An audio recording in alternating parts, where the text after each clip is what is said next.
YCP MP Vijayasai Reddy వల్లే తన భార్య శాంతికి బిడ్డ పుట్టాడు అని ఆమె భర్త మదన్ మోహన్ పునరుద్ఘాటించారు. ఈ విషయాన్ని తన భార్య శాంతియే తనకు చెప్పిందని కూడా తెలిపారు. కాకపోతే లీగల్గా ఆ బిడ్డకు తండ్రిగా తన పేరు ఉందని పేర్కొన్నారు. అందుకే ఆ బిడ్డకు తండ్రి ఎవరో తెలుసుకునేందుకు DNA టెస్టు చేయించాలని అనుమతి కోరామని తెలిపారు. విశాఖలోని అపోలో ఆసుపత్రికి వెళ్లి చూస్తే కేసు షీట్లో పోతిరెడ్డి సుభాష్ రెడ్డి పేరు చూసి షాక్ అయ్యానని తెలిపారు. కానీ ఆ బిడ్డకు తనకు ఎలాంటి సంబంధం లేదు అని సుభాష్ చెబుతున్నాడని అన్నారు. శాంతి మాత్రం సుభాష్నే తన బిడ్డకు తండ్రి అని చెబుతుంది అని తెలిపారు. రేపు ఆ బిడ్డకు తండ్రి ఎవరో తేలాలి కదా అని అన్నారు. తండ్రి ఎవరో తెలియకపోతే భవిష్యత్తులో ఆ బిడ్డ పరిస్థితి ఏంటి అని ప్రశ్నించారు. DNA టెస్టు ద్వారా ఈ సమస్యకు పరిష్కారం లభిస్తుందని చెప్పారు.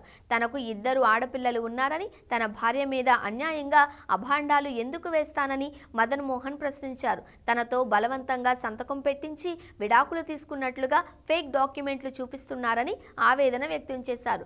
ఈ ఆటలో తాను శాంతి నలిగిపోతున్నామని తెలిపారు.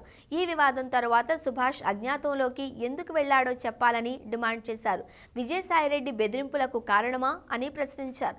కాగా శాంతికి పుట్టిన బిడ్డకు తండ్రి ఎవరో తెలుసుకునేందుకు DNA టెస్టు చేయించాలని నిన్న హోంమంత్రి వంగలపూడి అనితను మదన్ మోహన్ కోరారు. అన్ని వివరాలు పరిశీలించి చట్టపరంగా చర్యలు తీసుకుంటామని హోంమంత్రి హామీ ఇచ్చారని మదన్ మోహన్ తెలిపారు.